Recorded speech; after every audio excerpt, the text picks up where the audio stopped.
Bueno, buenas tardes. Pues damos inicio a la 10ª sesión de la Universidad Popular.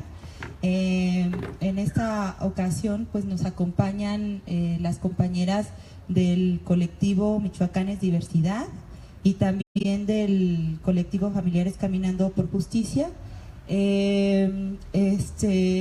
Pues la dinámica es la que hemos estado siguiendo.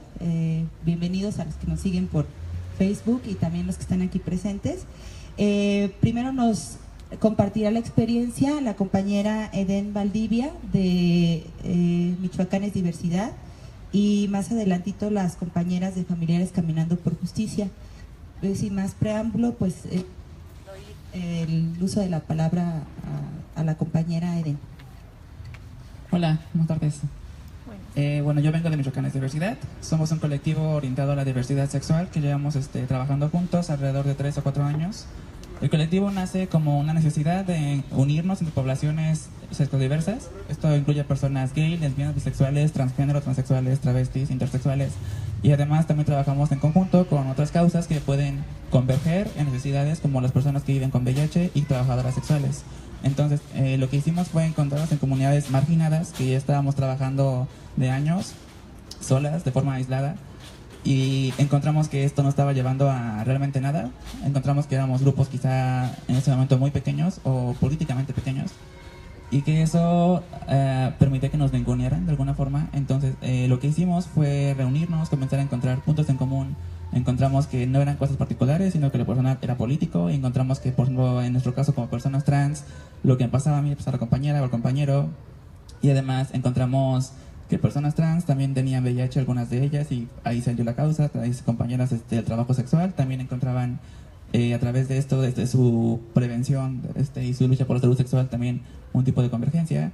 Muchas trabajadoras sexuales también son mujeres trans, entonces de este modo encontramos como muchos puntos en común en los que podíamos trabajar y podíamos sumarnos y crear agendas en conjunto, y también apoyarnos entre nosotros, nosotras, a impulsarlas en bloques más organizados, pues visiblemente también más impactantes, por supuesto, y que esto también favoreció durante estos 2 años que hemos trabajado más visiblemente a llegar a avances muy grandes. En este tiempo logramos trabajar, luego de mucho tiempo, conseguir el matrimonio igualitario para todo el estado, y en septiembre pasado también la ley de identidad de género, que permite que personas trans tengamos documentación que va de acuerdo con nuestro género.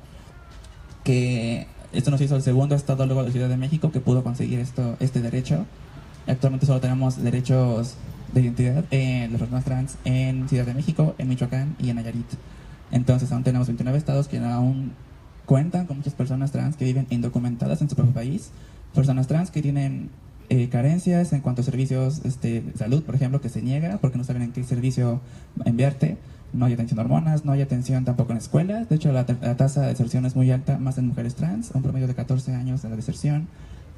Esto, por supuesto, limita las oportunidades laborales, y eventualmente también cuando llegas a un trabajo con un cierto aspecto, con un documento que pues lo contradecía, hay un problema, hay un rechazo. Entonces hay una tasa muy alta de desempleo en la comunidad trans, particularmente con mujeres trans, que bueno, esta violencia sistémica orilló a que fuera más común encontrar mujeres trans trabajadoras sexuales.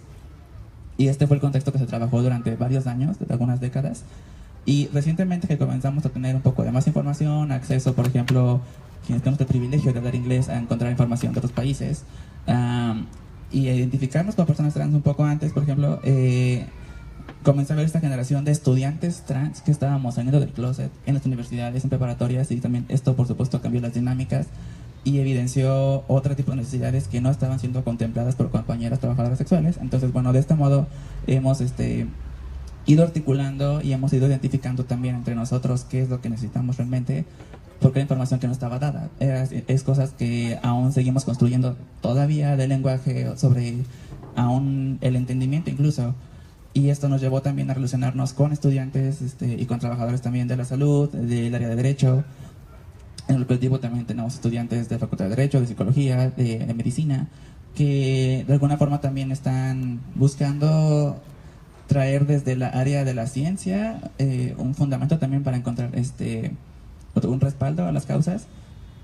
En cuanto a despatologizar las identidades trans, al igual que la homosexualidad en su momento fue una patología, o considerada una patología por la medicina hegemónica, Y estamos también trabajando desde evidenciar el poder, ¿no? Evidenciar que hay un poder, hay un interés también detrás de la ciencia y hay también una visión humana finalmente, ¿no? Que humanos creamos ciencia, humanos creamos las leyes y esto también refleja los prejuicios. Entonces también estamos trabajando desde nosotros en crear la información sobre nosotros, desde nosotros, porque durante años, desde siempre se ha hecho información sobre nosotros desde fuera. Y eso ocurre con todos, ocurre con las mujeres, ocurrió con las mujeres en su momento, ocurre con homosexuales, con personas trans, con trabajadoras sexuales, con gente con VIH.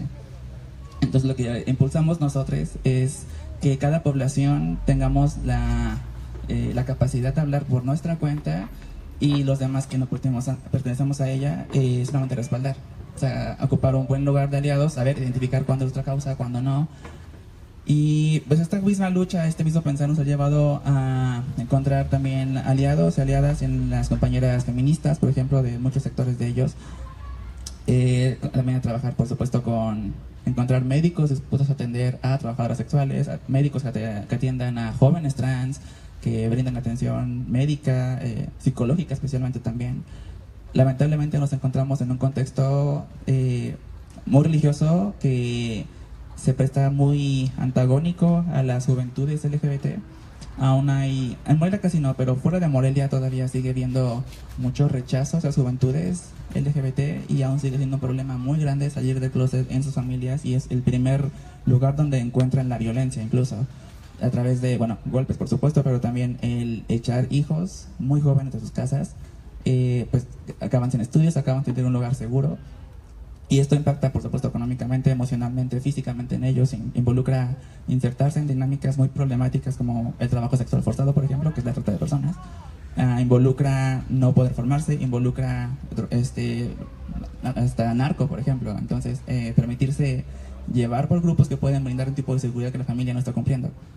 Entonces el trabajo que hemos hecho nosotros es poco a poco crear información y saber darla a las familias también para que sepan, ok, mi hijo es gay o mi hija es lesbiana o mi hijo es trans, ¿qué hago, no? Entonces, para justamente evitar que poco a poco vaya reduciendo esta ola de violencia que aún continúa muy fuerte en las poblaciones LGBT y que por supuesto también nos vulnera en cuanto a que la educación sexual, que es de por sí de carente, solamente tiene una visión heterosexual. Entonces, si no lo eres, no tienes ningún tipo de acceso a información sexual, de cómo protegerte, si eres gay, si eres trans, si eres lesbiana. Y pues esto, por supuesto, ha hecho que la comunidad gay sea mucho más vulnerable a contraer VIH o cualquier tipo de ITS, porque no te dicen cómo cuidarte. Nosotros también trabajamos en eso, trabajamos en hacer educación incluyente, trabajamos o intentamos hacer que se hable de esto en escuelas, porque se asume que el estudiante es heterosexual y el profesor o profesora siempre asume que habla de la homosexualidad como si fuera algo que no está en el salón. Nunca saben que estamos ahí, aparentemente, o no quieren ver que estamos ahí. Y el trabajo es ha sido decir, pues aquí estamos, ¿no? Y aquí seguimos, y seguiremos aquí. Y hace falta que la educación también sea para todos y para todas, y esto incluye a estudiantes gay, lesbianas y trans. Entonces hace falta hablar de diversidad sexual en escuelas, aunque haya gente que no le parezca, aunque haya gente que crea que esto es promover o enseñar a alguien a ser gay, que de hecho no es posible. Entonces, creo que es lo que falta ahorita. Creo que hace falta traer la información que no tuvimos nosotros cuando éramos más jóvenes a quienes vienen, ¿no? Que todavía están viviendo en esta marginación, que aún tienen miedo a salir del closet, que aún tienen miedo a ir por una prueba de VIH, que aún tienen miedo a ir por un condón, que aún tienen miedo a pues, ser ellos mismos, ¿no? Y básicamente ha sido eso, ha sido estos 3 años de encontrar estrategias para sobrevivir. Incluso trabajamos mucho en el tema de autodefensa y cuidado propio y también comunitario.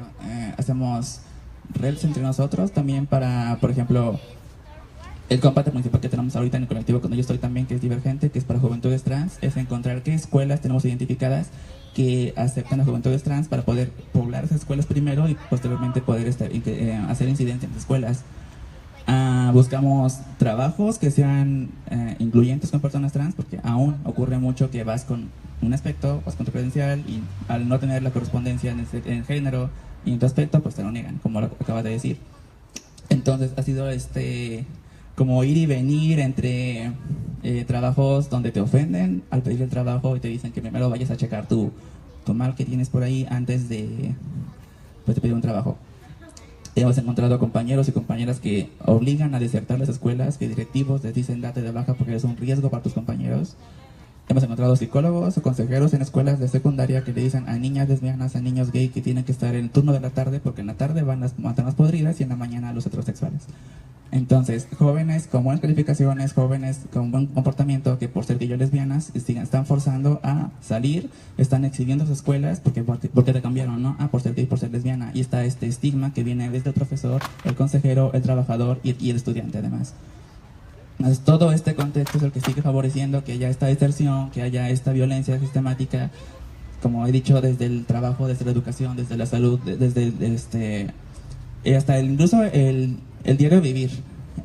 Tristemente para las personas, por ejemplo en mi caso que soy trans, las personas que somos visiblemente trans, o sea que los ven y es una mujer trans, o es un travesti, o es un joto vestido, como nos llaman, aún nos enfrentamos todavía a violencia en el caminar simplemente por el espacio público. Entonces estamos trabajando en eso, estamos trabajando en tipificar los crímenes de odio a las comunidades trans, que son los transfeminicidios, que es este odio cruzado hacia lo femenino que afecta a las mujeres cis también, a mujeres que no son trans.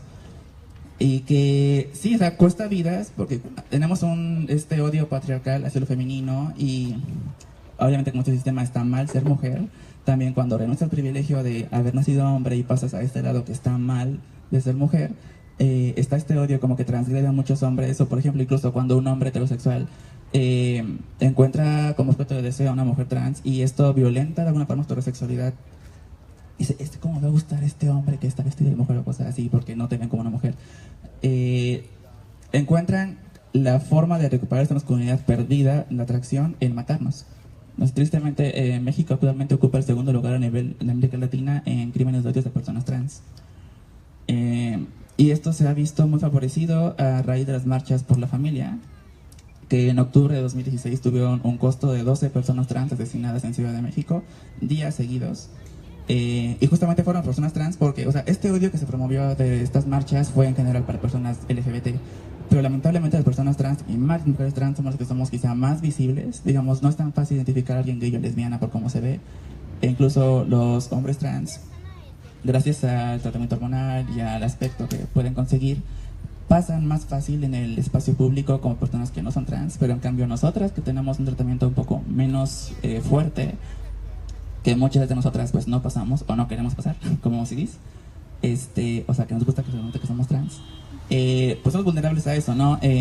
Como he dicho, las compañeras trabajadoras sexuales que son mujeres trans, pues saben dónde trabajan, saben qué esquina trabajan, saben qué días trabajan, saben que están en la noche, saben que están en un hotel, saben que trabajan en un cuarto de un hotel. Entonces, sí, tristemente nos convertimos en ese año en el blanco más fácil para los grupos homofóbicos y transfóbicos, y esto desató una ola que en México en octubre fueron 20 en general en todo el país, crímenes de odio bien identificados.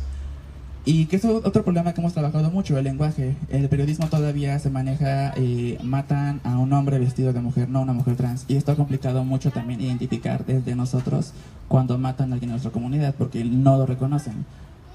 O sea, que sea una mujer trans con hormonas, con implantes, hasta operadas incluso, como la credencial en ese momento de un masculino y tiene un sexo H, sexo hombre, aún se sigue revictimizando porque dicen que andaba de puta, porque es trabajadora sexual, porque es prostituta, todo esto, y además porque como era un hombre vestido de mujer que sedujo al hombre y lo engañó y todo esto, ¿no? Entonces, tristemente aún ocurre, como igual con mujeres cis, esta revictimización constante hacia las mujeres trans por ser.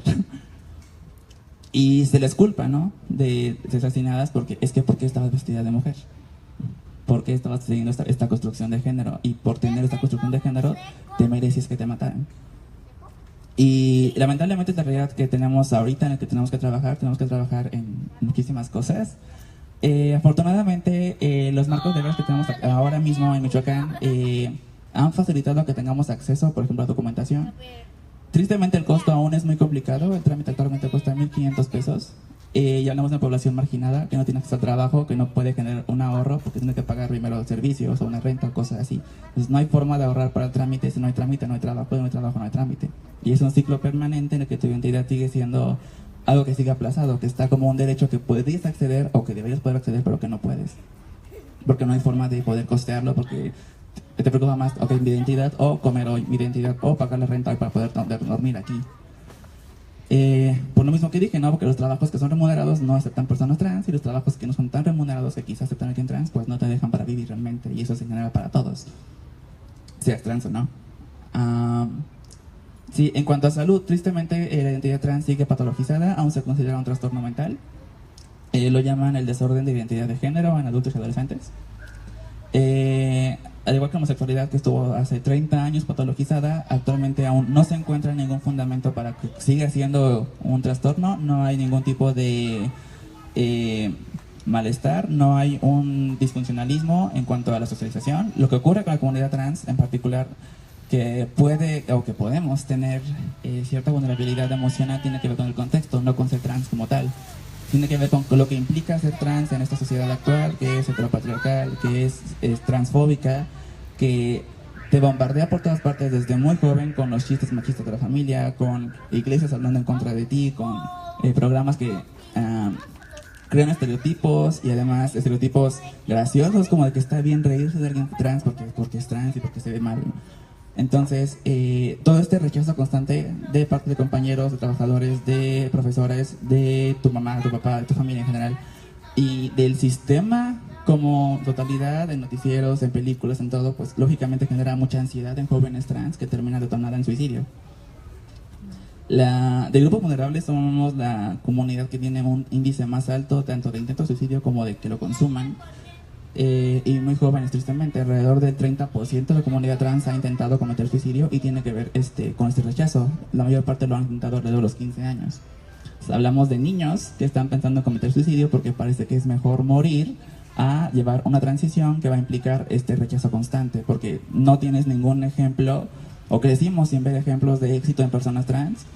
Veíamos, por ejemplo, yo recuerdo cuando yo tenía quizá 14 años, pensando, ya sabiendo que era trans, veía mujeres trans y eran trabajadoras sexuales, veía que mataban a mujeres trans, veía que actualmente la esperanza de vida de alguien trans en México es de 35 años. Es la mitad de que la esperanza de vida de alguien de un mexicano promedio. Y esto tiene que ver con la violencia, y tiene que ver con que no hay una institución que se dedique a salud de personas trans. En México actualmente clínicas que atiendan a personas trans hay 2 en Ciudad de México y ya. Entonces, si eres trans y vives en Tijuana o vives en la península, bueno, en la península de Yucatán, pues, ¿cómo lo haces, no? ¿Dónde consigues hormonas? ¿Cómo consigues un tratamiento de un médico que esté capacitado para atender a alguien trans, para orientarte qué hacer y qué no hacer? Esto lleva a mucha gente trans que quiere lidiar con su disforia a autohormonarse, que esto es peligrosísimo, involucra meterse cosas en tu cuerpo que no sabes cómo medir, no sabes qué efecto van a tener en ti. Pues daños en el páncreas, daños en cualquier tipo en tu cuerpo. Y justamente por esto, porque muchos médicos, como siguen esta situación patologizada, no quieren acceder a atendernos porque no saben cómo tratar con nosotros.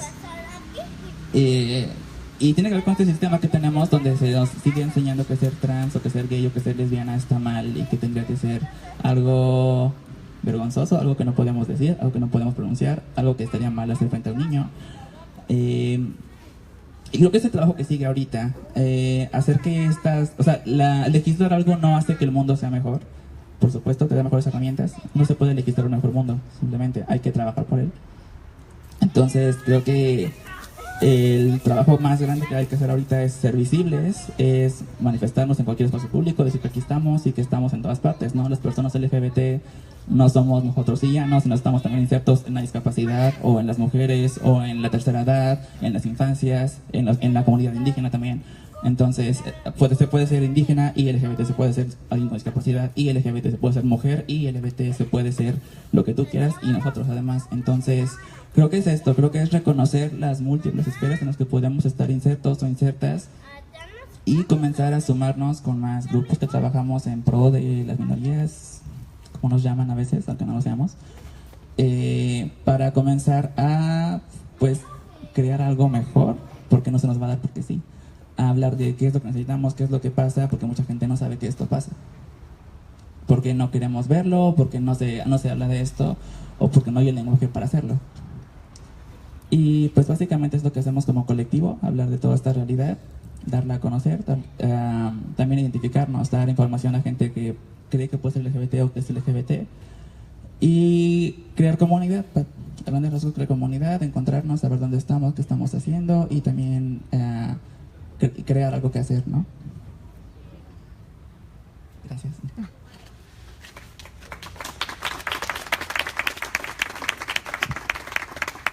¿Hay alguna pregunta? No, yo sí quiero hacer. Muchas gracias por compartirnos la experiencia de, bueno, tu experiencia y la experiencia de Michoacán es Diversidad. Y yo quería preguntarte, como en estos 2 años entiendo que llevan juntos, por ejemplo, además de los grupos feministas que mencionaste, ¿en qué otros espacios han encontrado como aliados y redes, ¿no? Para poder hacer como todo este trabajo? Por ejemplo, el tema de las escuelas que decías me llama mucho la atención, ¿no? Si nos pudieras platicar un poco más como sobre esta ley que les permite tener ya como la identificación, bueno, cambiar como las identificaciones, y si les dieron alguna justificación o alguna respuesta o algún argumento de por qué cuesta tanto dinero hacerlo. Sí, más aliados ha sido con universidades particularmente. La UNAM actualmente es muy aliada a la comunidad trans. Actualmente estudiamos ahí 2 personas trans y ha sido un proceso quizá largo para la escuela, pero siempre ha estado en buena disposición de aceptarnos y de también ajustarse un poco para hacer el espacio seguro para cualquier persona, no únicamente trans, sino para quien sea. En la Michoacana, pues es un lugar muy grande, pero sí encontramos en facultades muy específicas mucho apoyo, como filosofía, como bellas artes, incluso derecho, medicina, que poco a poco se han prestado para, digamos, dar espacio para los eventos de la comunidad, para identificar a estudiantes LGBT y lo que pueden necesitar en sus facultades, para dar facilidad también para estudiantes trans, por ejemplo, el tema de los baños, el tema del uniforme, quienes necesitan uniforme como enfermería, como medicina, para quien necesita algún tipo de atención específica. En cuanto al trámite, la justificación del registro civil es que es un trámite muy costoso para ellos como institución, siendo que en México cuesta 60 pesos únicamente y de hecho es gratis en junio. Aquí el trámite comenzó en junio pasado con 640 pesos y hoy subió el 130% de un día para otro. Creemos que acabó más bien como un trámite recaudativo para el Estado, más que como un trámite que buscara dar acceso a una comunidad marginada a una oportunidad de dejar de ser marginados, ¿no? Creo que va por ahí. Transfobia como tal, no sé si va por el lado de transfobia, yo creo que va más por el lado de que quieren más ingreso porque el Estado está en quiebra. Pero pues tristemente quien propuso eso no sabe que la comunidad trans somos pobres, no tenemos dinero, ¿no? Entonces no va a ser nosotros quien va a encontrar el dinero.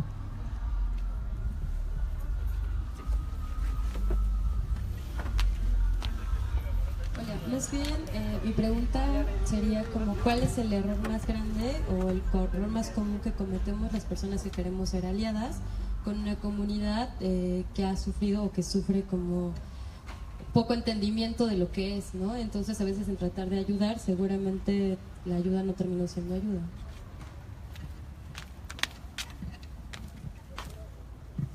Pues creo que aliados en general, cualquier causa, el principal error es no escuchar a la población que está siendo marginada. Cuando, por ejemplo, el mansplaining muy, muy común, ¿no? También pasa algo parecido con la gente heterosexual o cis. Creo que lo que se puede hacer como aliado es escuchar a la población que está siendo marginada, que te dice qué es lo que pasa, no caer en como de, es que eso no pasa, yo nunca he visto que pase, ¿no? Porque a mí nunca me ha pasado. Creo que es el creerle a la gente que está viviendo una experiencia, el pensar también un poco en el privilegio, ¿no? Por ejemplo, en por qué a esta persona le pasa esto y por qué a mí no me pasa. Y vas llegando como poco a poco, vas desglosando lo que ocurre y, esto no me ocurre a mí porque esto, porque mi identidad, mi construcción sí está permitida en el sistema, de alguna forma. Sí, básicamente eso, o ocupar espacios. Y eso ocurre incluso en la comunidad, ¿no? Que, bueno, somos LGBT, pero ocurre mucho que la G de hombre, homosexual, de gay, sigue siendo la más predominante o la que habla más por todas como las poblaciones, ¿no? Entonces, tristemente, de muchos compañeros homosexuales, aún sigue habiendo mucha acaparación de los espacios y hablan por las lesbianas, por las personas trans, por bisexuales, por intersexuales, por demás. Sí, creo que sería lo mejor esto, que permitan que seamos nosotros y nosotras quienes hablemos de lo que ocurre. Y ustedes, como aliados heterosexuales, creo que sería, por ejemplo, no permitir el chiste, por ejemplo, más pequeño homofóbico que puede detonar más cosas después. Creo que sería trabajar eso, en la violencia desde donde viene, no únicamente la violencia más visible como la agresión física, como el asesinato, como la violación, sino desde el principio, ¿no? Desde cómo estamos criando a la gente, ¿no? De cómo permitimos que sea como un chiste la identidad de alguien, cómo permitimos que sea permitible, pues sí, burlarse de alguien por ser gay, por ser lesbiana, por ser trans, que esto va detonando, por supuesto, en inseguridades en niños, en niñas que están creciendo, oyendo estos discursos de odio a las iglesias. A mí me parece bien triste, por ejemplo, imaginar que en esta marcha por la familia iban familias con niños, que más de uno puede ser un niño que ya se sabía gay o lesbiana o trans y que estaba viendo cómo su familia era este primer núcleo de violencia. O sea, al saberse ya que su casa no es un lugar seguro para ser él mismo o ella misma, creo que es el tipo de violencia más fuerte que se puede vivir, más fuerte que la física, porque ya transgredes todo, no hay un lugar seguro para ti. O sea, el mundo no es seguro, pero en mi casa a lo mejor sí, pero en el caso de estos niños en particular que están creciendo con este odio, el mundo es agresivo, pero su casa también. Entonces no estamos creando como población un lugar seguro para estas infancias que están siendo actualmente rechazadas en escuelas y que están creciendo con esta violencia finalmente. Creo que sería combatir eso, creo que sería como a lo que yo invitaría, ¿no? Sí, asomarse en eso, a señalar este tipo de violencias, a identificarlas siempre y decir, oye, no está bien que hagas esto, ¿no? Sí.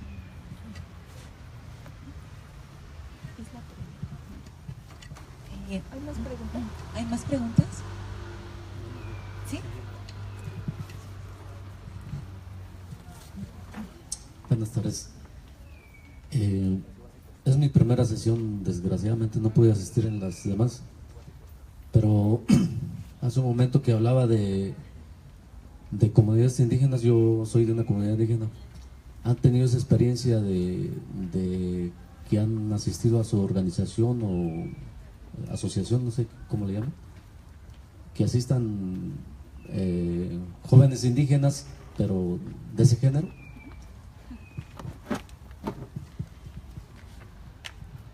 De hecho, hoy por Morena, el partido, bueno, no por hacer propaganda a ellos, pero es una realidad, Morena tiene una candidata mujer joven lesbiana, que es purépecha, de hecho, ella es de Los Reyes, si no me equivoco, es Celeste Asensio. Entonces, sí, tenemos ejemplos de jóvenes indígenas. De hecho, Morelia se ha convertido como una meca para cuando alguien es LGBT fuera de la ciudad. Tristemente, aún, bueno, el machismo está en todos, ¿no? En las comunidades indígenas, también las mestizas. Entonces, aquí hay muchos estudiantes jóvenes, también algunos indígenas que son LGBT, que van justamente huyendo de sus comunidades o también de sus municipios pequeños por esta violencia, ¿no? Porque temen ser ellos mismos en sus lugares de origen y mejor vienen a manifestarlo aquí en Morelia, porque aquí es más seguro para ser LGBT, entre comillas. Pero sí, tenemos bien identificadas poblaciones indígenas que tienen jóvenes, adultos, ancianos, LGBT.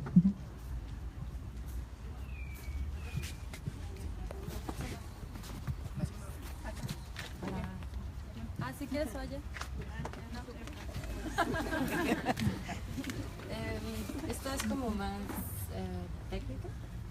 Como, ¿qué piensas de esta discusión del feminismo TERF, ¿no? Y como que pareciera que siempre el feminismo ha sido un bastión de alianza, ¿no? Para los movimientos de la diversidad.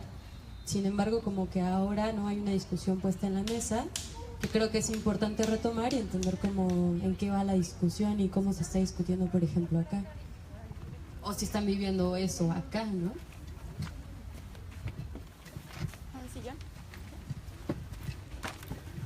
Bueno, yo solamente dos cosas. Primero que nada, pues un reconocimiento a la compañera que nos comparte esta experiencia. Creo que en una sociedad patriarcal que juzga y dicta roles tan duros, de repente pues a ustedes les toca un poco pues, de los roles más jodidos, ¿no? Creo que esa parte pues hace que el solo hecho de sobrevivir y además de manera tan digna sea pues bueno, digno de un reconocimiento grande. Bueno, posterior a eso, mi pregunta tiene que ver con algo que mencionabas sobre, a ver, creo que, ya, soy yo. Baja tus manos. Bueno, mi pregunta tiene que ver más con lo que comentaba sobre la negativa a la atención médica por parte de instituciones públicas. A mí no deja de sonarme bastante contradictorio, porque pues mencionaste en más de una ocasión la cuestión de la patologización, por lo cual propiamente pues, lo convierte en una enfermedad. ¿Cuál puede ser el argumento de estas instituciones públicas para negar la atención médica que conlleva el reconocer algo como una patología, ¿no?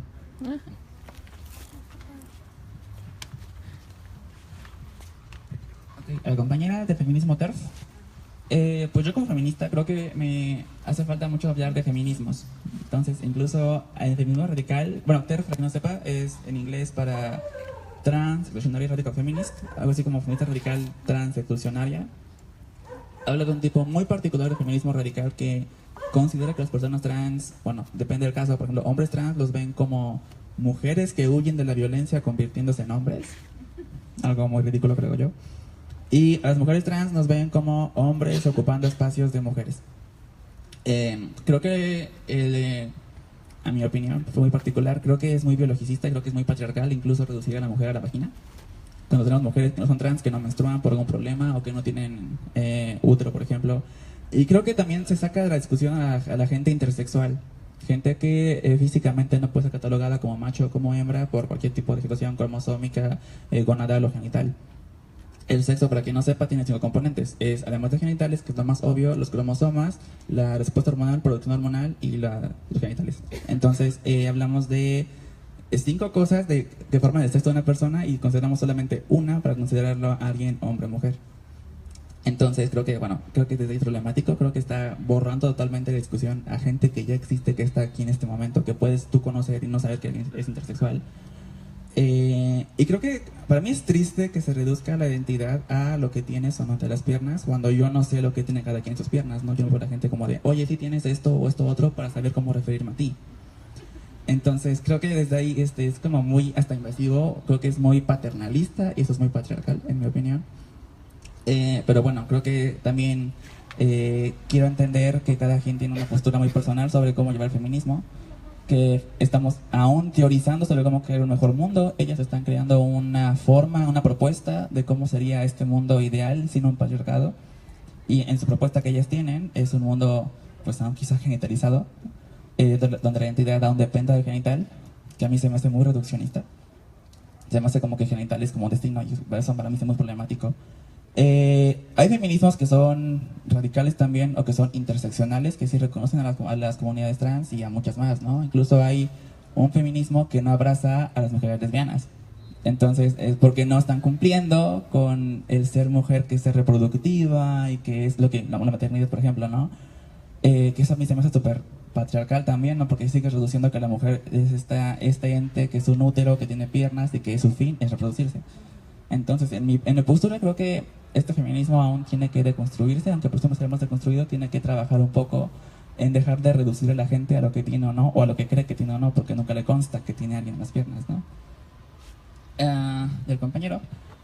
Se da atención médica si quieres como tratarte. Tristemente aquí en México aún hay terapias de conversión. Para quien no sepa esto, es forzar a jóvenes, a personas LGBT a que dejen de serlo, o supuestamente dejar de serlo. Te enseñan, por supuesto, a reprimir únicamente a través de impulsos de shock, incluso. O sea, electroshock. Hablamos de electrocutar niños, electrocutar jóvenes para que agarren este odio o asocien como el deseo, por ejemplo, homosexual o el deseo trans a algo negativo, entonces debo reprimirlo, ¿no? Y esto genera muchos problemas. Genera, por ejemplo, gente gay o gente lesbiana adulta que se casa con alguien de su sexo opuesto para, pues, aspirar finalmente a este modelo heteropatriarcal de hombre, mujer, con su hijito y un perrito. Y que esto genera, por supuesto, genera mal para todos, ¿no? Para la pareja que está siendo utilizada como tapadera, genera un estrés para la persona que tiene que estimular ser heterosexual. Para los hijos, quizá un día puedan descubrir que su mamá o su papá es homosexual y que está viviendo esta mentira toda su vida, y que genera culpa también en las familias, ¿no? Entonces, actualmente te dan atención médica cuando eres trans si quieres un tratamiento psiquiátrico. Pero, por ejemplo, no te dan casi atención, por ejemplo, para tratar la disforia. La disforia es este desapego con características físicas que son asociadas con el género con el que no te identificas. Cada quien lo vive de forma diferente. Gente trans con mucha disforia, gente trans con nada de disforia, eso varía mucho. Lo que alguien esta atención debe ser integral, debe haber siempre acompañamiento psicológico, endocrinológico, psiquiátrico, que bueno, vaya acompañando todo, ¿no? Las hormonas generan procesos muy complicados, muy complejos a nivel emocional especialmente, y que falta aún en mujeres cis también, ¿no? Hay muchos ginecólogos que dan hormonas como si fueran dulces y que no contemplan las males que puede haber, ¿no? Con también las emociones, no hay una atención integral, vaya, con las hormonas. Y eso es para todos, seas trans o no. Entonces creo que hace falta trabajar en eso, ¿no? Falta ver justamente esta forma interseccional de decir esto afecta a personas trans y además a mujeres cis, ¿no? Sí, creo que va por ahí. Creo que mientras se siga viendo la identidad trans como algo patologizado, no va a haber una atención digna para nosotros. O sea, incluso no va a haber la confianza de ir como médico, que sabes que el primer paso va a verte como enfermo o como enferma. Y esto lo que implica, ¿no? Que estás renunciando a la salud, o que te están haciendo renunciar a la salud. ¿Hay más preguntas?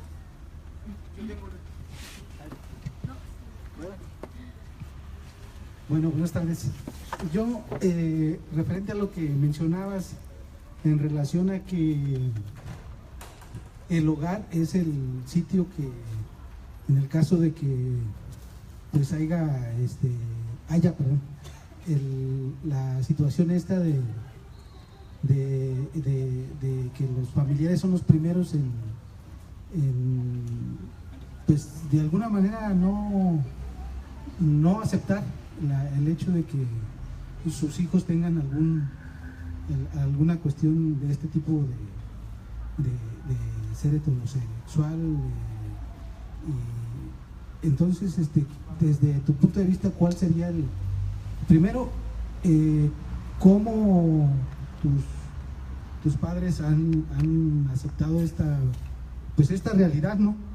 Y cuál sería la forma más adecuada en que los padres pudieran ayudar a sus hijos en esta situación, ¿no? Digo, partías tú de la idea de que es ahí donde se deberían de sentir más seguros y son los primeros que los atacan.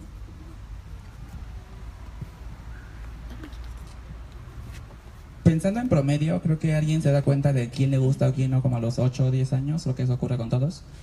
Entonces, imagina el escenario de un niño o niña de 8 años que está descubriendo que lo que dice en la escuela que tiene que funcionar no ocurre con él o con ella. Pensando, por ejemplo, el libro de 5º año de primaria dice, habla de sexo heterosexual, pero no habla de otro tipo de deseos. Entonces, hablamos de niños o niñas que están siendo educados en algo que los está excluyendo finalmente, no los menciona ni siquiera. Entonces, son niños que no conocen más gente, o generalmente no conocemos más gente que tenga esta experiencia, que están creciendo aislados, que no tienen el lenguaje para articular qué es lo que sienten o qué es lo que sentimos en ese momento. Y que vamos con la familia buscando ayuda porque no sabemos qué pasa y porque la mamá se nos enseña que la mamá es quien resuelve los problemas. Vamos con oye, mamá, siento esto, y la mamá de, no, ¿cómo puede ser? No, qué fallado, ¿no? Creo que es lo que yo recomiendo, ¿no? Como escuchar, como padre, como madre a tus hijos, informarte. Creo que, confrontar información también, ¿no? En Internet encuentras de todo, cosas positivas, cosas negativas, cosas ciertas, cosas falsas. Creo que es leer muchísimo, hacer un trabajo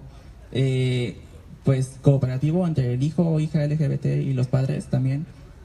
El hijo está buscando información, el hijo puede que no sepa qué está pasando con él o con ella, y como padre, como madre, creo que el trabajo en general con tus hijos es apoyarles. Creo que es intentar quizá cuestionar tu educación, cuestionar tus prejuicios que tienes también. Y bueno, tristemente tiene que ver con eso, ¿no? Con que se les ha educado a cómo creer sobre alguien LGBT. Tenemos estigmas de cómo es alguien gay, cómo es alguien lesbiana, cómo es alguien trans, pero no hay una cara que asociamos a ello. Entonces, cuando encontramos a alguien con una cara, con un nombre que vemos tan cercano a ti, es confrontar todo este estigma que tenemos de nuestra educación en casa con alguien cercano y darte cuenta que no es así realmente. Entonces, o atribuirle negativamente todo esto. Entonces, creo que sería no limitarle al hijo, intentar comprenderlo. Ocurre mucho, por ejemplo, en familias que lo asimilan de cierta forma en, sé gay, sé lesbiana, pero en la casa no. Entonces, desde ahí hablamos como de un rechazo, ¿no? Como de, siente vergüenza de tu identidad, ¿no? O de, sé gay o lesbiana, pero que tu abuelita no sepa esto, ¿no? Que tu abuelita no vea a tu novia o tu novio. O que la de la tienda no sepa que tienes novio, que no te ve con tu novio, ¿no? Por ejemplo, que sigue siendo enseñarle a su hijo o a su hija que tiene que cuidarse de ser quien es, porque pesa más lo que la gente piense que él o ella esté bien. Creo que sería eso, ¿no? Como no vaya, no darle más cargas extra, como más peso a su martillo que ya tiene, ¿no? Pues sí, apoyarle, o sea, hacerle sentir seguro, creo que como padre, como madre hay que cuestionarse qué estamos haciendo. Bueno, yo no tengo hijos, quien tenga hijos, cuestionarse qué está haciendo para que su hijo o su hija se sienta a salvo en su casa. Creo que es lo principal, ¿no? Y en mi caso fue fácil. Mi mamá es madre soltera, solo estamos ella y yo. Entonces, pues, si nos tenemos nada más ella y yo, creo que entre las dos nos toca finalmente aceptarnos, ¿no? Como tengamos y trabajar en una relación. Por supuesto que fue un impacto para ella. Bueno, ella confrontó su educación católica muy conservadora con esta realidad que ella tenía y tuvo que también educarse. Yo la sigo educando, ella me sigue educando a mí, entonces finalmente es como un trabajo entre las dos en yo enseñarle qué es lo que es falso sobre lo que le enseñaron sobre ser trans y decirle que yo soy una persona pues individual, que no soy o nadie somos, vaya, este estereotipo. Pues sí, creo que yo tuve un contexto quizá más fácil en cuanto a, bueno, con más personas trans porque pues sigo estudiando, por ejemplo, mi casa aún es mi hogar, mi familia me apoya, tengo mi trámite ya hecho, entonces creo que ya tengo hormonas, entonces creo que es un caso muy privilegiado el mío, que no puede verse como la regla finalmente, ¿no? Si conozco gente de mi edad, gente que aún sigue siendo, aunque lo suene muy ridículo, exorcizada en cierta iglesia cristiana que está en Florida, Cumbres. Gente que echan de su casa a los 14 años por ser lesbiana, por ser trans. Gente que sus hermanos han violado a mujeres lesbianas porque tienen que enseñarles cómo ser mujeres. Entonces creo que, y esto ocurre aquí en Morelia, ¿no? Y no hablamos de esto, hablamos de violencias súper fuertes que nos estamos mencionando, que estamos como familias promoviendo, ¿no? Pues sí, creo que el consejo sería escuchar a los hijos, en general. No hacerles la vida más complicada, creo que ya es.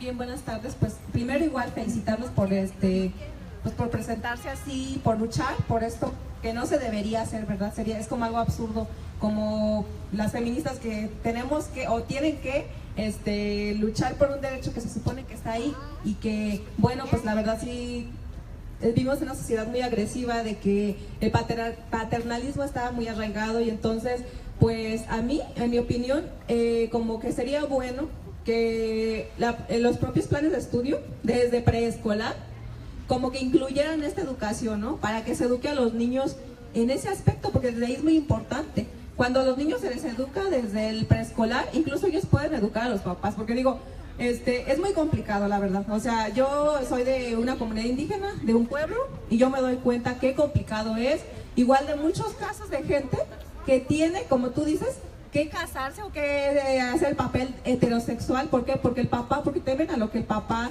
les vaya a decir, por quedar bien, porque incluso es como una vergüenza, ¿no? Pues tengo un hijo gay, o sea, qué vergüenza. Entonces, ¿cómo le voy a hacer? No, pues tienes que casarte, o sea, y ellos lo hacen como, o se refugian como que en la religión, ¿no? Como que, es que yo no soy, es que me voy a curar, es que conozco casos, ¿no? Entonces es muy lamentable que se tenga que la gente que esconder, ¿no? Cuando es algo tan natural como ser hombre, como ser mujer, o sea, ¿por qué? Porque el propio paternalismo ha arraigado esto, ¿no? Que solo existen dos géneros y solo reconoce esos dos, y fuera de ahí no es normal, y todo lo que no es normal, todo lo que no encaja dentro de la normalidad, pues es visto mal, ¿no? Y entonces son violencias muy fuertes que realmente se dan, lamentablemente, cotidianamente, y que pues yo creo que es muy importante que desde la educación inicial se les dé esa educación.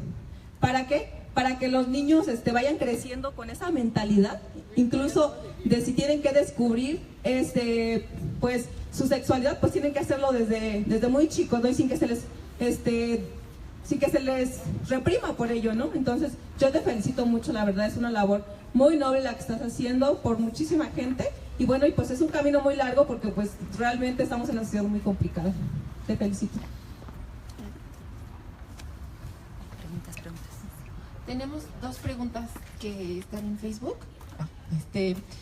Las dos son de Estrella López. Una dice, ¿qué opinas de que muchas veces el tema trans involucra insistir en mantener los estereotipos de género? Y la otra, ¿qué te parece el uso de hormonas a temprana edad como ocurre con los niños trans? Hola, Estrella.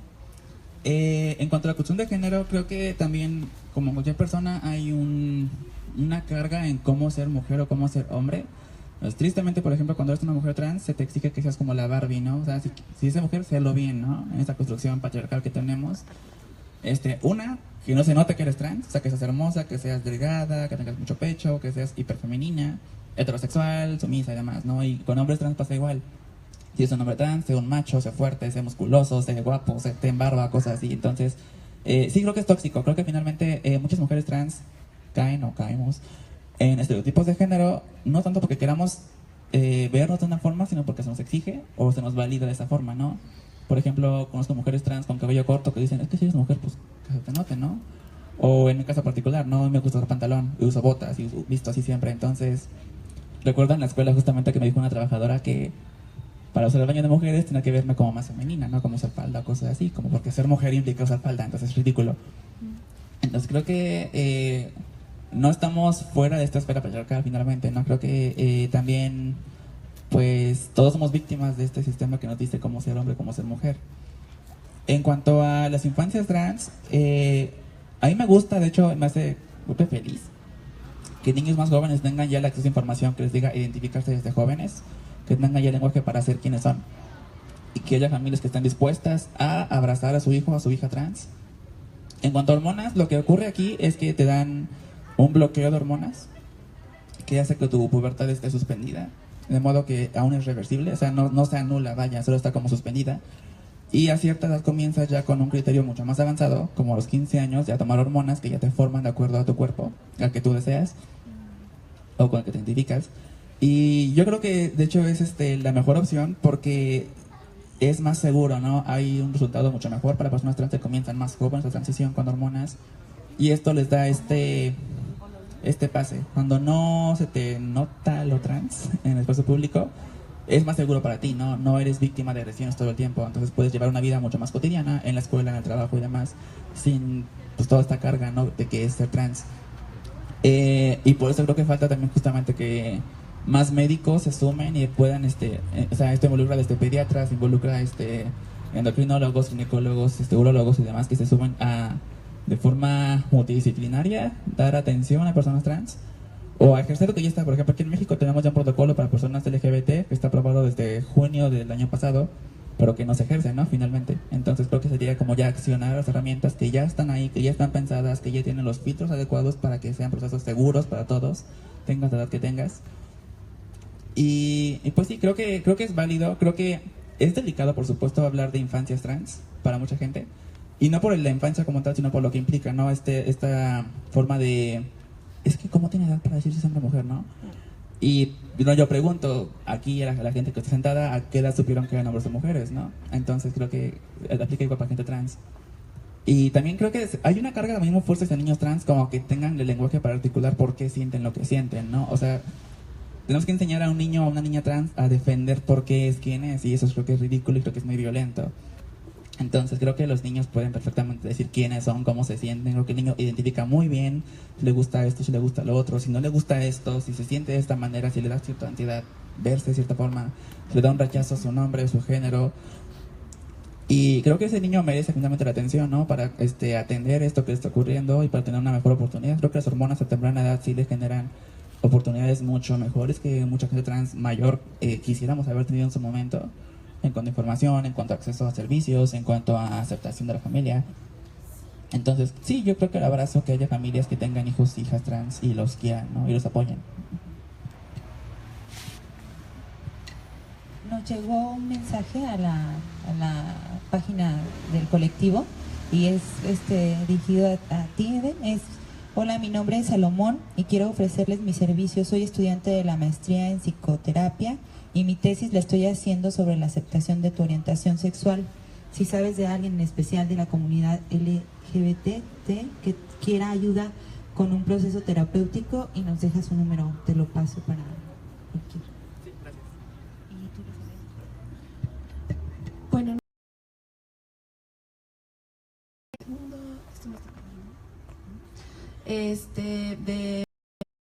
dice, definitivamente tendríamos que implementar nuevas formas más abiertas, respetuosas y comprensivas de la manera en que los niños y las niñas van conformando su identidad de género. A mí me ha tocado ver cómo desde el preescolar a veces las mismas maestras inciden en comenzar a generar visiones sumamente estereotipadas del ser hombre y del ser mujer en sus alumnos y alumnas. Es triste, es muy triste y lamentable. Y Dalia González Ruiz pregunta si no afecta su desarrollo. Yo supongo que se refiere al tema de las hormonas en jóvenes, en niños. Si va por ahí la pregunta, no. Vaya, lo que hace únicamente es, dije, suspender, ¿no? O sea, no anula la capacidad reproductiva, no anula la capacidad del humano. Y creo que es como hasta complicado, ¿no? Preguntarle a un niño si quiere tener hijos o no en un futuro. Pero en lo mientras, lo que hace la TRH funciona de esta forma. En caso de mujeres trans, por ejemplo, que es el que yo conozco más, hay un bloqueador de hormonas que anula un poco, suspende la testosterona, y luego hay estrógeno y progesterona. Lo que niña trans tendrá será solamente el bloqueador. O sea, su cuerpo tendrá hormonas naturales, no hay ningún tipo de cirugía, no hay ningún tipo de intervención permanente. O sea, si esta persona eventualmente dijera, creo que no soy trans realmente, puede suspender el tratamiento y su cuerpo va a tener otra vez un desarrollo natural que tendría, ¿no? Al no estar este bloqueador, su cuerpo encuentra su rumbo natural, original, entonces no hay ningún problema. Y con hombres trans ocurre igual. En hombres trans quizás lo que ocurrirá es que no tendrá ciclo menstrual durante este periodo, no tendrá quizá pecho, no tendrá ciertas características, pero no se va a masculinizar. Si esta persona decidiera, en fin, cayera en cuenta que no es un hombre trans realmente, pues solamente deja el bloqueador de estrógeno y su cuerpo va nuevamente a tomar la forma que habría tomado anteriormente, y pues no, físicamente no hay ningún tipo de riesgo.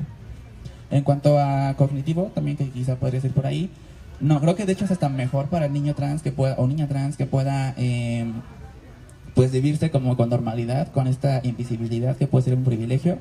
Quien quiera informarse de infancia trans, hay un grupo en Chile, me parece, que se llama Fundación Selena, que bueno, pueden buscarlo ahí. Es un grupo dedicado únicamente a infancias trans, desde 4 años hasta 17 años.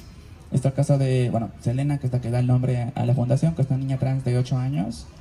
Aquí en México, para no irnos lejos, tenemos el caso de una niña trans de 6 años que tuvo su acta de nacimiento como niña en Ciudad de México, Sofía, si no me equivoco.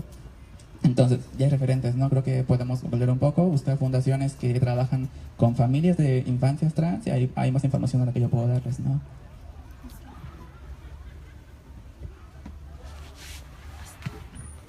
Pues muchas gracias, Eden, por compartirnos tu experiencia, y bueno, da cuenta definitivamente a todos estos procesos, a la necesidad de vincularse con otros sectores, con otros actores, y también pues a platicarnos de primera mano pues toda la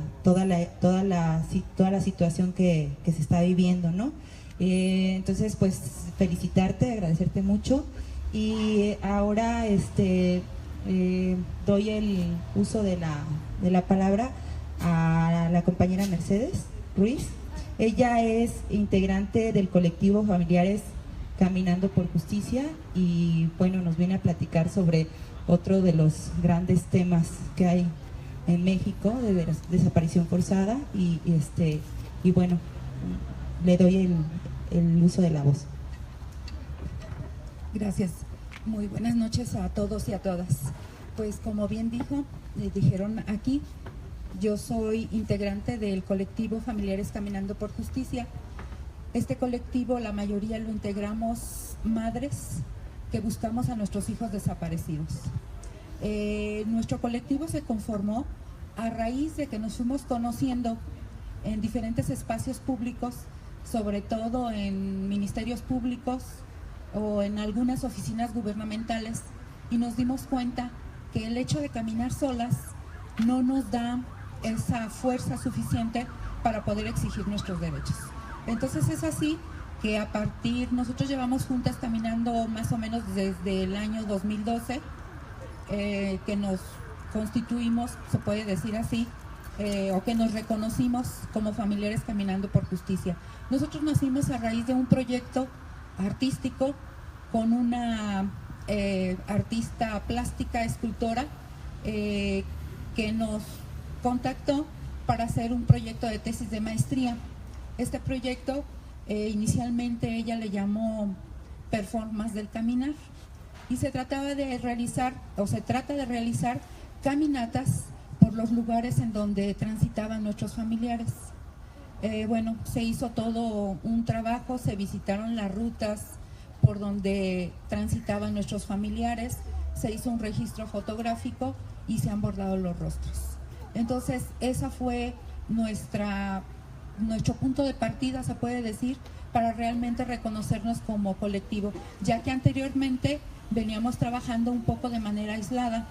Nos dimos cuenta también que a través del arte es otra forma diferente también de sensibilizar a la población sobre esta problemática. Dijera yo, una grave problemática que nos aqueja y no nada más nos afecta a nosotros directamente como familia, sino a todo mundo, como a todo el colectivo, a toda la sociedad. Nosotros tenemos exigencias que giran en torno a memoria, verdad y justicia. Memoria, porque nosotros consideramos que nuestros familiares no deben ser olvidados. Memoria, porque nuestros familiares deben ser nombrados y debemos nombrar la desaparición forzada y hacerla visible y hacer visible que este es una situación que está padeciendo México no ahorita, sino está padeciendo México desde los años 60, desde los años 70. Anteriormente, en esos años, la desaparición forzada se perpetraba en contra de opositores políticos, pero a raíz de Felipe Calderón con la guerra contra el narco, entonces esto sufrió una transformación y ya se lleva a cabo contra cualquier persona. Nos damos cuenta que hay familiares, hay chicos que simplemente van a la tienda y son llevados. Bueno, exigimos también justicia. La justicia también, bueno, no puede haber. Nosotros hacemos este trinomio indisoluble, ¿no? Memoria, verdad y justicia, porque sin una no puede haber otra. El hecho de exigir justicia lo hacemos también de manera pública, en espacios públicos, con la denuncia. Bordamos, por ejemplo, los días 28, este febrero será el día 28, pero los días 30 de cada mes hacemos como una forma de tomar un espacio público precisamente para ello. Bordamos en la Plaza de Armas los días 30 los rostros de nuestros desaparecidos. Y ahí estamos abiertos a que cualquier persona se acerque, borde el nombre de algún desaparecido o que simplemente platique con nosotros. La justicia también la ejercemos de manera judicial, hacemos acompañamiento, nosotras mismas llevamos nuestros casos, no hay nadie que nos apoye, digamos. Las instituciones pues no hacen nada, eso ya es bien sabido por todos. Entonces el seguimiento de los casos de manera judicial lo hacemos nosotras mismas. Igualmente acompañamos a otros familiares que no se han involucrado en este proceso. Lamentablemente, por ejemplo, ahora que fue una toma de muestras en el espacio de la Policía Federal, esto fue la semana pasada, nos dimos cuenta de que acudían muchos familiares. Nosotros acudimos a tomarnos la muestra de sangre para identificar perfil genético y según eso para hacer las comparaciones. Nosotros sabemos bien que esto dista mucho de la realidad porque no existe ni la capacidad económica ni la capacidad de contar con personal para que se lleven a cabo dichas muestras. Esto ahorita nada más está como diciendo, pues sí tomamos tantas muestras, pero nosotros sabemos que difícilmente serán confrontadas. Acabamos de saber de casos que ha habido en que cuerpos están en las oficinas, en los centros forenses y que tienen 5 o 6 años sin ser identificados a pesar de que se contaban con las muestras. Entonces, estuvimos ahí ese día y nos dimos cuenta que las familias que llegan pensando que tienen una denuncia cuando simplemente tienen una acta circunstancial.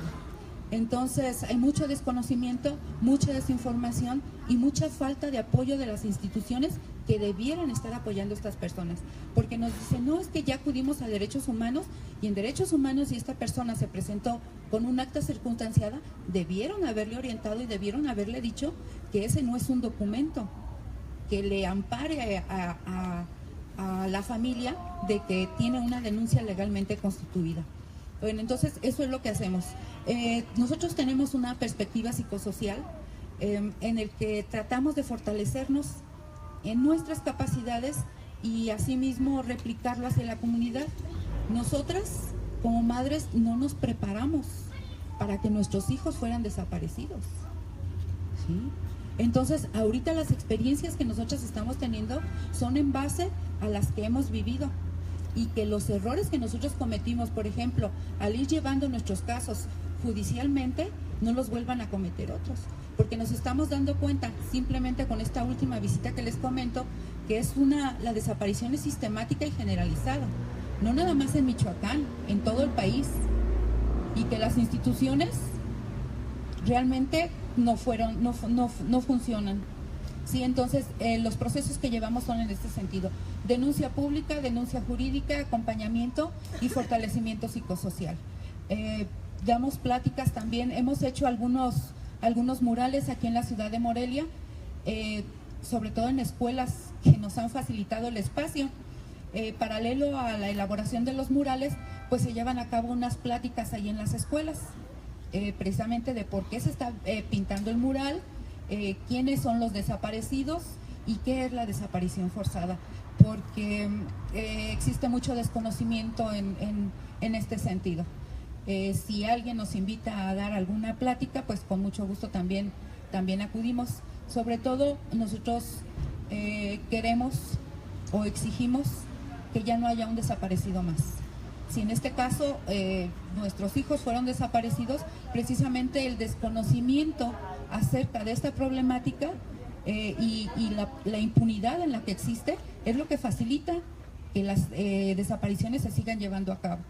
En el momento en que alguien empiece a ser castigado porque cometió desaparición forzada, en ese momento yo creo que se empezaría a erradicar la desaparición forzada. Pero llevamos 40 años en el país con desaparecidos. Yo muchas veces que me he preguntado, esos 40 años, ¿qué hemos hecho como sociedad para exigir esos desaparecidos? Esos desaparecidos, si nosotros como sociedad hubiésemos exigido la presentación y el castigo a esos desaparecidos de hace 40 años, no estaríamos ahorita padeciendo la desaparición de nuestros familiares. ¿Qué esperamos como sociedad? ¿A que nos desaparezcan? ¿A que sigan desapareciendo los jóvenes para tomar acción para esto? Los desaparecidos solamente pueden ser exigidos por nosotros, por el pueblo, porque las autoridades, no. Hace poco se acaba de aprobar la Ley General contra la Desaparición Forzada, pero todavía hace falta un reglamento. También, por otro lado, acaba de aprobarse o está en proceso de entrar en vigor la Ley de Seguridad Interior. Esto es algo que nos preocupa bastante, porque nosotras sabemos que las desapariciones por acción, omisión o aquiescencia son llevadas a cabo por grupos militares o paramilitares, ¿no? Entonces es una situación que nos preocupa bastante. Ya hemos visto que se han llevado a cabo operativos en el que el ejército, la marina y las policías se han llevado a jóvenes, y eso que todavía no está la Ley de Seguridad Interior. Entonces, ¿qué esperamos nosotros, nosotras, a que haya más desaparecidos y a tomar alguna acción en este sentido? No sé, yo creo que estaría más bien abierta ahorita a alguna pregunta que pudieran hacer.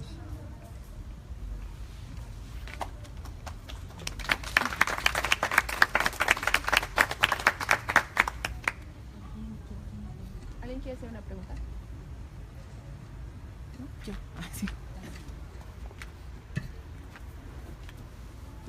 Ay, perdón. Pues igualmente muchas gracias. Gracias por venir y también gracias por su lucha.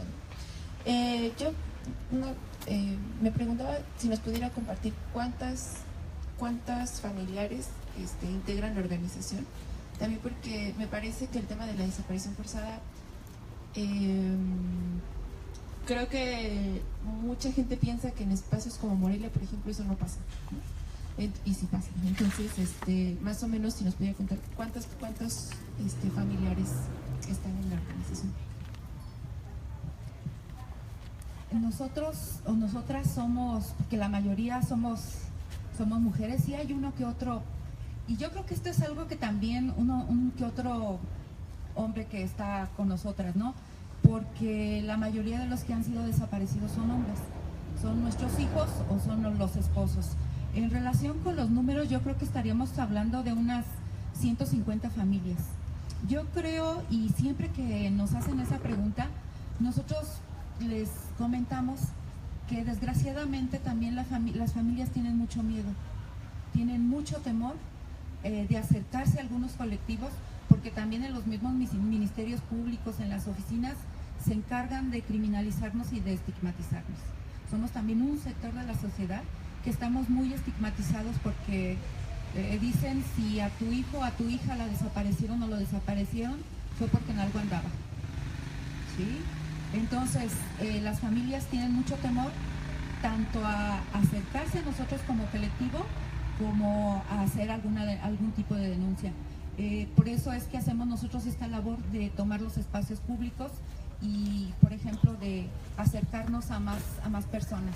Porque el hecho de que nosotros estemos o que ellos sepan que hay otras personas que están pasando por la misma situación facilita que se acerquen a nosotras, ¿no? Y nosotros pensamos que juntas no es el mismo trato el que nos dan al ir solas que al ir ya como un colectivo. Cambia mucho el trato y cambia mucho la atención que se nos da. ¿Qué les dicen cuando van solas? Cuando vamos solas, simplemente a veces encontramos eso, que la denuncia ni siquiera es levantada. Si en algún momento logras o se logra que se levante la denuncia, hay madres que les han dicho, bueno, pues es que ¿tú qué hiciste para que tu hijo o tu hija desapareciera? Tú eres la que tienes la culpa, porque no, es que en algo andaba. Si tú no, ni siquiera sabes qué es lo que hacía tu hijo o tu hija. Por ejemplo, se nos niega el acceso a los expedientes. Yo tuve, mi caso personal, mi hijo tiene 7 años de desaparecido. Yo tuve acceso al expediente hasta los 10, 12, hasta los 3 años de que levanté la denuncia. Entonces te dicen que no puedes acceder al expediente porque hay cosas que no es conveniente que te enteres. Y no es nada más a mí, ¿eh? Por eso decimos que la desaparición es sistemática y generalizada. Porque lo que sucede en uno sucede en otro, sucede en otro y sucede en otro. Eso es por decirlo así. ¿Sí? No son buscados. Te digo, la primera es la criminalización. Que si tenía un tatuaje, que ya no, quién sabe a qué se dedicaba, que si andaba vestido de tal o cual forma, que si traía tal corte de pelo. Es la estigmatización, la culpabilización y la criminalización. Tratan de responsabilizarnos a nosotros como familiares, incluso todavía como madres. No es que tú tienes la culpa, porque quién sabe qué le dirías, cómo criaste a tu hijo, porque por algo fue desaparecido. En relación con lo que comentabas, las familias sí son alrededor, decía más o menos creo que 150, es algo irreal, porque siempre se están incrementando. Por ejemplo, el registro que les comentaba que hicimos ahora apenas la semana pasada, fácil son otras 50 familias más. Y tristemente nos dimos cuenta que son casos en que no es ya un solo desaparecido, sino son 3 y hasta 4. En un solo hecho. Tenemos un caso de los que registramos ese día, es un caso de unas chicas de Uruapan que fueron desaparecidas aquí en la ciudad de Morelia, 4 chicas, en el mismo hecho. Aquí en la ciudad de Morelia hay desaparecidos y hay desaparecidas. Desaparecen sobre todo en las colonias populares.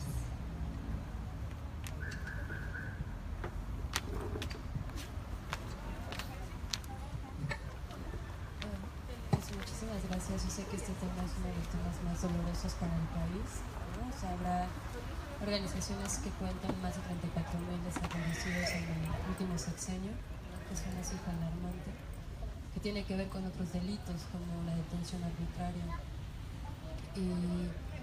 Pero digamos, como nadie acá queremos pasar nunca por una situación así, pero también es importante conocer como la ruta legal que hay que seguir.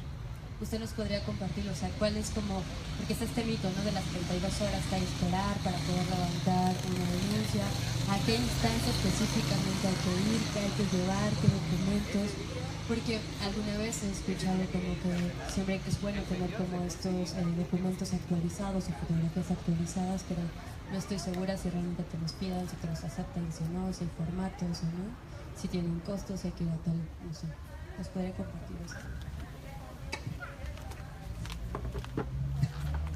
Bueno, sí, realmente la cifra que mencionas nosotros la hemos comentado con algunos colectivos de desaparecidos a nivel nacional. Y si esta cifra te parece o les parece alarmante de 34,000, nosotros como colectivos decimos que no es la real. Yo creo que se duplicaría, se triplicaría, tristemente. Pues lo que pueden hacer es, bueno, acercarse a nosotros, nosotros les podemos apoyar, pero decirles que esto es un mito, es un derecho que se tiene de levantar una denuncia de manera inmediata que ocurre una desaparición. Son cruciales las primeras horas para encontrar un desaparecido, una desaparecida. Existe un documento, lo pueden buscar en las redes, se llama el protocolo homologado de búsqueda. Este protocolo homologado de búsqueda surgió a raíz precisamente de la exigencia y la reunión de los familiares. Este protocolo homologado de búsqueda es el que se debe exigir que se aplique. Hay acciones que se deben emprender a las 24, a las 48 y a las 72 horas. Lo pueden buscar, y si no, en nuestra página Familiares Caminando pueden encontrar ahí nuestra dirección, nuestros teléfonos y ponerse en contacto con nosotros. Exigir cuando acudan a una instancia que su denuncia sea levantada de manera inmediata y que se empiece a buscar. Existe ya el protocolo ALBA para mujeres y hombres y el protocolo AMBAR, que es para niños. Pero sí, la exigencia que se debe hacer es inmediata. Las primeras horas son vitales para encontrar un desaparecido. Desgraciadamente, a la fecha nos damos cuenta de que este protocolo homologado de búsqueda no se ha implementado en casos que tienen años de desaparecidos. Sí, entonces ahorita es eso, exigirlo, y si no, pues ponerse en contacto con nosotros. Nosotros sabemos el hecho de la presión por la que nos encontramos cuando estamos pasando por esos momentos, ¿no? Entonces sí se necesita el apoyo de alguien que te diga, que te oriente qué es lo que hay que hacer. Y pues con toda confianza pueden acercarse con nosotras. Nosotras les podemos orientar qué es lo que tienen y pueden y deben hacer las autoridades.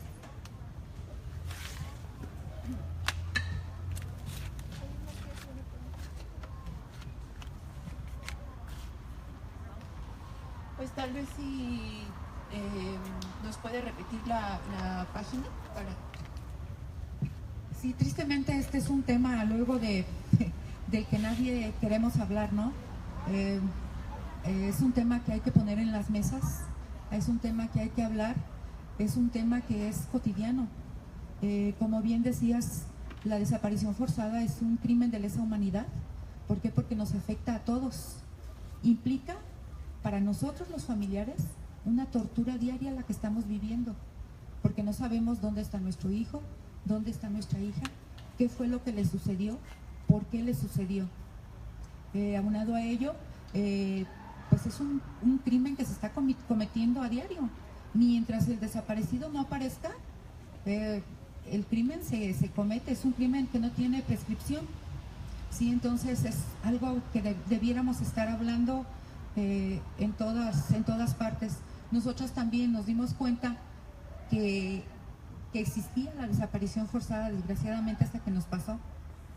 Hay mucha gente que no comprendemos qué es la desaparición forzada, mucha gente que no sabe qué es la desaparición forzada, y eso nos limita precisamente nuestro accionar. Es algo que precisamente es lo que llevamos nosotros a cabo, de información hacia los espacios a los que tenemos acceso, de informar, porque desgraciadamente desconocemos nuestros derechos. Vamos y todavía pedimos de favor al Ministerio Público, pedimos de favor, cuando es una exigencia y un derecho, el trabajo que ellos tienen que hacer. Y hay muchas familias que todavía no conocen sus derechos. Entonces, una cultura, una formación en derechos humanos también es lo que nos hace mucha falta. Si muchas de nosotros hubiéramos conocido que existía la desaparición forzada, pues yo creo que hubiéramos empezado nuestra lucha mucho antes. Hay veces que nosotras las compañeras comentamos, aunque mi hijo apareciera el día de mañana, en un rato, esta lucha ya para nosotros es de por vida, ¿sí? Porque no queremos que haya un desaparecido más, una desaparecida más. Precisamente nos damos cuenta, como en la documentación que estuvimos realizando últimamente, es impresionante la impotencia que uno siente porque las familias no conocen sus derechos y las autoridades que están a cargo de llevar tal o cual programa revisan más a los familiares, ¿no? Entonces hay que trabajar mucho.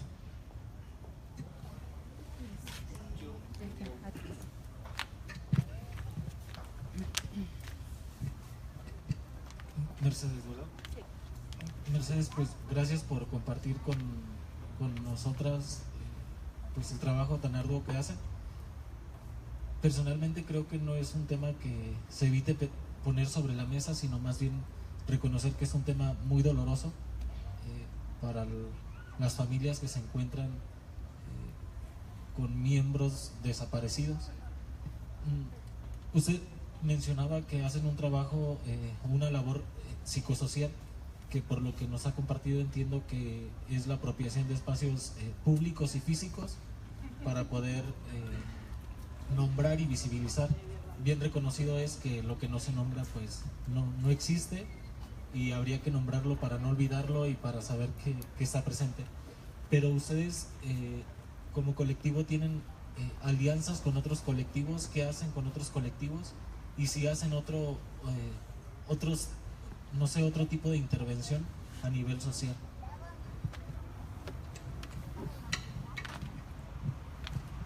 Sí, relación que tenemos con otros colectivos, pues son precisamente con otros colectivos de familiares de toda la República. Tenemos contacto con ellos, o con algunas asociaciones como el Centro de Derechos Humanos Miguel Agustín Pro, como asociaciones que se dedican a la defensa de derechos humanos. Muchas veces ellos ofrecen cursos, ofrecen talleres, tanto para familiares. Nosotros hemos recibido capacitación, si se pudiera decir así, hasta en aspectos forenses, aspectos legales, porque como decía, hay centros de derechos humanos que se pueden dedicar a la defensa de casos de desaparición forzada, pero hacen defensa de casos de desaparición forzada, de casos enigmáticos. Entonces no pueden desgraciadamente tomar todos los casos. Entonces la defensa la tenemos que asumir nosotras mismas como familiares. Entonces lo que hemos hecho en este aspecto psicosocial es fortalecernos a nosotras mismas. ¿Cómo nos fortalecemos a nosotras mismas? Pues precisamente leyendo, investigando, platicando con otros colectivos de familiares. También tenemos relación con organizaciones defensoras de derechos humanos de nivel internacional, la ONU, Amnistía Internacional, Human Rights, cualquiera, y recibimos información de todos estos colectivos. Los talleres, les digo, hemos recibido capacitación de parte de la Cruz Roja Internacional, por ejemplo.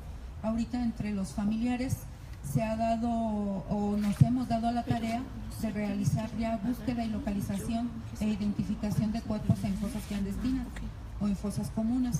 Entonces, pues para ello debemos recibir capacitación, pues de cómo buscar, de cómo reconocer terrenos, de cómo identificar un hueso, pues todo eso, ¿no? La acción y la información es un aspecto en que nos fortalecemos nosotros mismas y pues a nuestras familias y al espacio donde convivimos.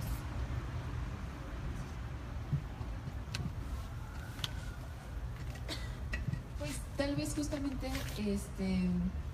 no sé, ahorita que comentaba esto de que el tema de la desaparición es un tema que muchas veces que hay mucho desconocimiento al respecto, pues tal vez sería bueno retomar eso, ¿no? O sea, bueno, aquí estamos dando por entendido que todos sabemos lo que es la desaparición forzada, pero tal vez haya quien no. Entonces tal vez si nos pudiera empezar por compartir eso, ¿no? O sea, ¿qué es la desaparición forzada y cuáles son los derechos que están pues involucrados ahí?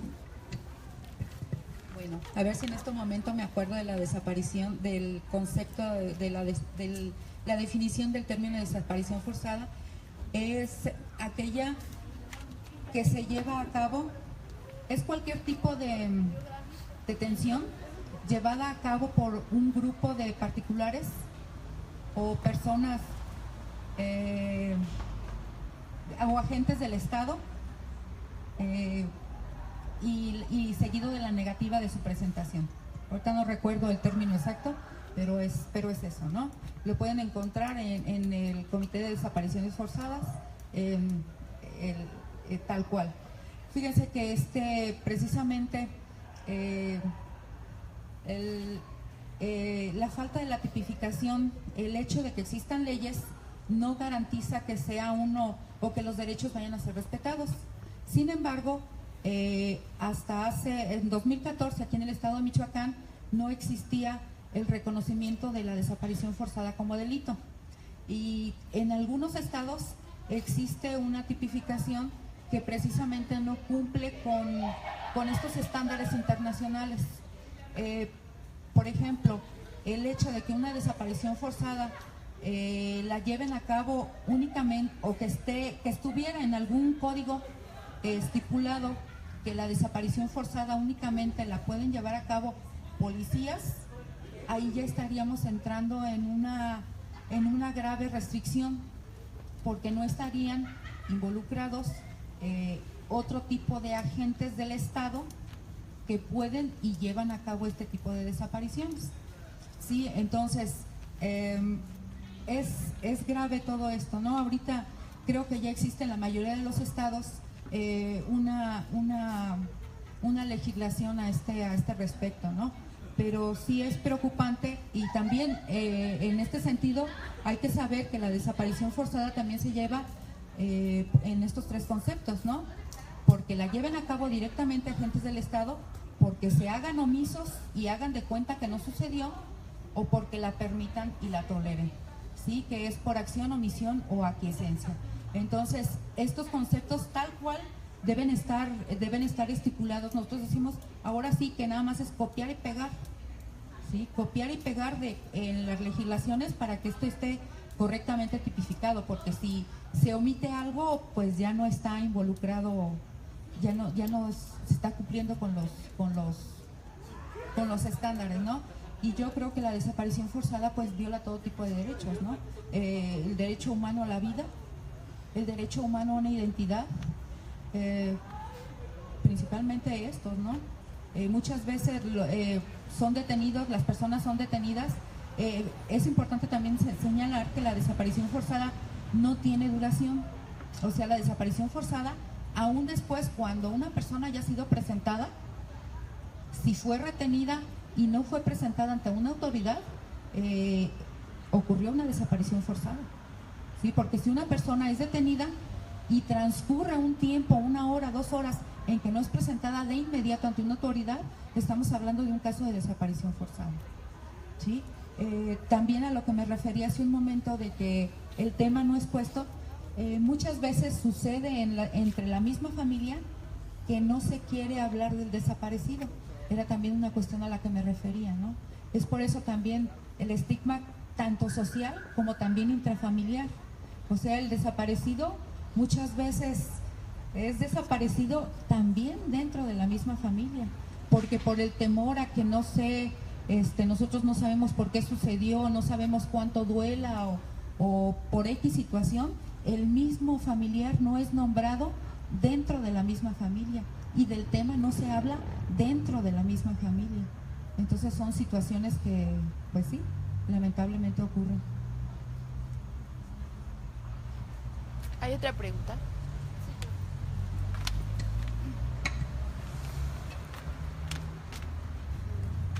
Creo que a veces se entiende como la desaparición forzada algo que solo atañe como a los familiares o a las víctimas, pero creo que no vemos o no se pone de manifiesto cuáles son las consecuencias sociales. Y cuando hablamos de otros temas, sí, ¿no? O sea, como que hablamos del medio ambiente, entendemos que el medio ambiente afecta a todos y que si los derechos de las mujeres o los derechos de la diversidad tiene que ver con una sociedad que respete los derechos humanos, etcétera, ¿no? Pero cuando hablamos de esto, pareciera que solo es una cuestión de dolor, de impunidad y ya, como que no hay un costo social. Y me parece que sí hay, pero que no lo vemos, que no hablamos de cuáles son las consecuencias de vivir en un país así. Usted decía en algún momento, por supuesto que el miedo crece, pero no solamente es el miedo, ¿no? También hay otros escenarios en los que también nos inmoviliza, porque me parece que, como usted bien lo decía, o sea, la desaparición forzada es un crimen de lesa humanidad y por lo tanto pensar que vives en una realidad así te crea, ¿no?, otros escenarios sociales que pueden inhibir a la movilización. Pero me gustaría, no sé, que en su experiencia, junto con las de las otras familias, ¿cuáles creen que han sido como esos costos sociales de las comunidades o de los lugares en donde desaparecen a las personas?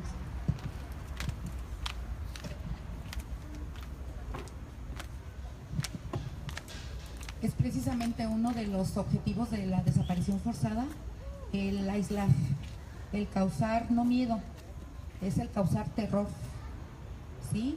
No es nada más causar terror y miedo en la familia, sino es causar terror en la población donde se llevó a cabo o al que pertenece esa persona o esas personas desaparecidas.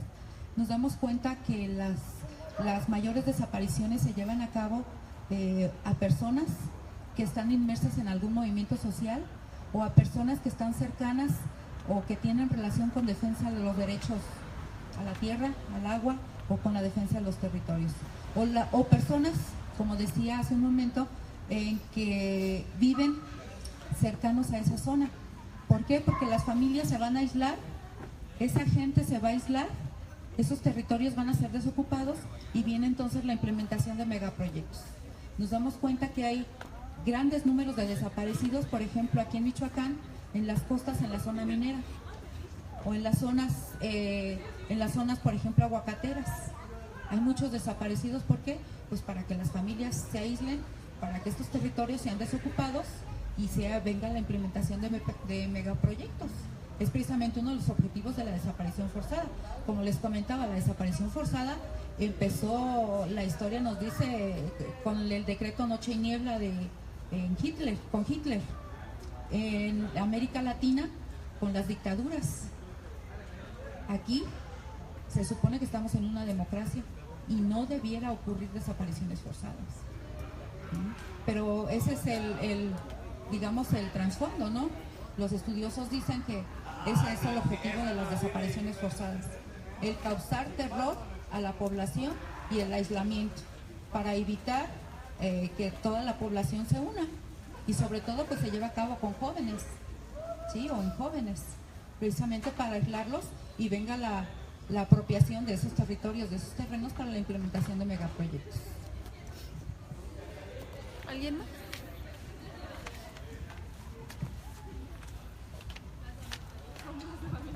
Bueno, sabemos que la desaparición forzada pues algo que, un terrorismo de Estado, ¿no? Que nos afecta a todos porque, bueno, al rato puede ser alguien, un familiar mío, y hasta que no me toca a mí, yo creo que entonces es cuando me sensibilizo, ¿no? Ante determinada situación. Yo creo que, no sé si han pensado o han protestado de alguna manera o pensado hacer alguna acción en contra de la Ley de Seguridad Interior, porque digo, de por sí la situación está tan crítica y ahora con la Ley de Seguridad Interior pues esto va a como que dar pie a que se agudice, ¿no? Este problema. Entonces, ¿qué han pensado respecto de esto? Organizarse con los otros colectivos como para presentar, pues no sé, hasta una iniciativa de ley o algo en contra o no sé, de alguna manera protestar para que esto pues no siga, porque digo, si le das, o sea, el ejército de por sí viola derechos humanos y incluso está